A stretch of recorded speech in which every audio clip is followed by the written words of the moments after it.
ស្តីបងប្អូនទាំងគ្នាបាទខ្ញុំនឹងមកបរៀនពីរបៀបកាត់វីដេអូដំបូងបាទនៅក្នុងកម្មវិធីងាយៗបាទដូចជាក្នុង CapCut ជាដើមបាទឥឡូវយើងចូលមកក្នុងកម្មវិធី CapCut របស់យើងមកយើងចុចឲ្យកន្លែង New Project ស្ញាប់បូកមកយើងចុចកន្លែងស្ញាប់បូកបន្ទាប់មកយើងទៅរើសវីដេអូណាមួយដែលយើងគិតថាចង់យកមកសម្រាយឥឡូវខ្ញុំយកវីដេអូនេះមួយមកបាទទៅវីដេអូជិះកង់នេះទៅមកខ្ញុំចុចadd មកអក្សរខាងក្រោមគេបាទចុចមកពេលដែលបានចេះហើយបងប្អូនមើលមកខាងក្រោមសម្រាប់អ្នកដែលដំបូងយើង add វីដេអូយើងចូលមួយទៅហើយយើងធ្វើសម្រាប់ផុសនៅក្នុង Facebook យើងជ្រើសរើសទំហំបាទយើងមើលមកខាងក្រោមយើងអូសវាទៅឆ្វេងមកអូសឆ្វេងយើងឃើញមានប្រអប់4ជ្រុងនេះយើងចុចវាមកបាទអង់គ្លេសដែលខ្ញុំអត់ចេះអានទេខ្ញុំចេះតែចំណាំបាទចុចបកមកវានឹងបង្ហាញទម្រង់យើងហើយនេះដែលរូបប្រឈមមាន logo តេតុនោះគឺត្រូវគ្នានឹង Facebook ដែលយើងផុសរៀលបាទចុចយកទី1នេះមកបាទទៅមកយើងចុចស្ញាត់ tick មួយបើសិនជាវីដេអូនេះអត់ពេញទេយើងអាចបង្រីកបានយើងប៉ះទៅលើវីដេអូយើងមកទៅមកយើងយកដៃបង្រីកវាមកបាទបង្រីកមកដើម្បីឲ្យពេញទំហំបាទពេលដែលពេញទំហំចាស់ហើយបើសិនជានៅខាងចុងនេះវាមានជាប់ logo អីបងប្អូនអាចលុបវាចេញទៅបាទបើសិនតែខាងចុងវីដេអូមានជាប់ logo លុបអីយើងអាចលុបវាមកយើងកាត់លុបចេះមកនេះយើងអាចបន្ថយបន្ថែមទៅតាម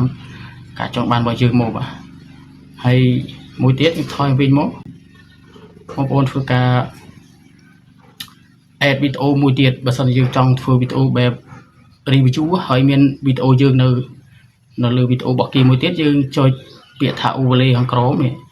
ឃើញកន្លែង overlay ទេបាទខ្ញុំដាក់ស្ញាប្រូឲ្យមើលចុច overlay ពណ៌មកបាទហើយចុចស្ញា add overlay ទៀតមកស្ញាបូកនេះទៅមកយើងជ្រើសរើសវីដេអូយើងដែលបានថតមុខយើងមកបាទនេះឬវីដេអូយើងថតមុខយើងហើយចុច add មួយទៀតបាទបន្ទាប់មកធ្វើការបិទសលេងចូលទៅបើសិនតែយើងមានសំឡេងណាដែលយើងបញ្ចូលតមិនត្រូវយើងចាំបញ្ចូលសលេងសាដើមបាទហើយចុច tick មកបាទចុច tick ហើយវីដេអូដើមគេនេះយើងត្រូវការបិទសលេងដែរយើងចុចស្ញាបូកនេះមួយមកឃើញសញ្ញាមីក្រូចុចមកវាខ្វែងហើយដូច្នេះវីដេអូយើងអត់មានឮសលេងអីទាំងអស់បន្ទាប់មកយើងធ្វើការ remove ទៅលើវីដេអូដែលយើង overlay វីដេអូដែលយើងថតមុខយើងបាទចុចទៅលើវីដេអូដែលថតមុខយើងមកយើងអូសមកខាងក្រោមអូសមករកពាក្យថា remove bg បាទចុចទៅលើ remove bg មកទៅមកយើងជ្រើសរើស auto removal មកនេះខាងឆ្វេងគេមកចុចបកមកវាចាប់ផ្ដើម remove auto បងប្អូននេះបាទនេះវា remove អុយហើយយើងចង់លេង style លេងអីចុច stroke ខាងស្ដាំមកចុច stroke បកមកយើងធ្វើការលេង style ទៅនេះអាលេងណា pro យើងកុំយកកន្លែងណាអត់មាន pro ទៅបាទខ្ញុំយកកន្លែងអត់ pro នេះបាទវាមានពើឲ្យយើងរើសទៀតជាងជ្រើសរើសពើទៅនេះមានពើលឿងពើក្រហមពើទឹកក្រូចអីទៅបាទឥឡូវខ្ញុំយកពើក្រហមនេះចុះទៅមកយើងចុចស្ញាប់ព្រុញលើតិចមកវាបាត់ទៅវិញហើយចុច tick មកទៅមកវីដេអូដែលយើងថតមុខយើងនេះយើងពង្រីកពង្រួមទៅតាមការចង់បានរបស់យើងទៅបាទឥឡូវខ្ញុំបរិសិននេះព្រមសិនព្រមទៅដាក់កន្លែងណាមួយឆ្វេងស្ដាំទៅតាមការកំណត់របស់យើងទៅបាទដាក់ចេះមកបន្ទាប់មកយើងមើលថាតើវីដេអូដែលយើងដាក់នេះវាស៊ីគ្នាអត់បើវាមានលើសយើងកាត់ទៅពួកនេះបាទកាត់ចូលទៅបាទប៉ះទៅលើវីដេអូដែលដាក់មុខយើងហើយចុចពាក្យថា script មានរូបគ្នាបខ្វែងគ្នាចុចវាមកបកមកវានឹងកាត់ហើយគេទេព្រោះឃើញមាន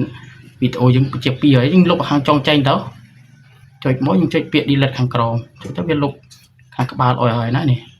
បើវាស្មើទេយើងស្រីវាស្មើតាមយើងត្រូវការទៅបាទរួចរាល់ប៉ុណ្ណេះហើយបងប្អូនចុចថយវិញបងប្អូនមើលកន្លែង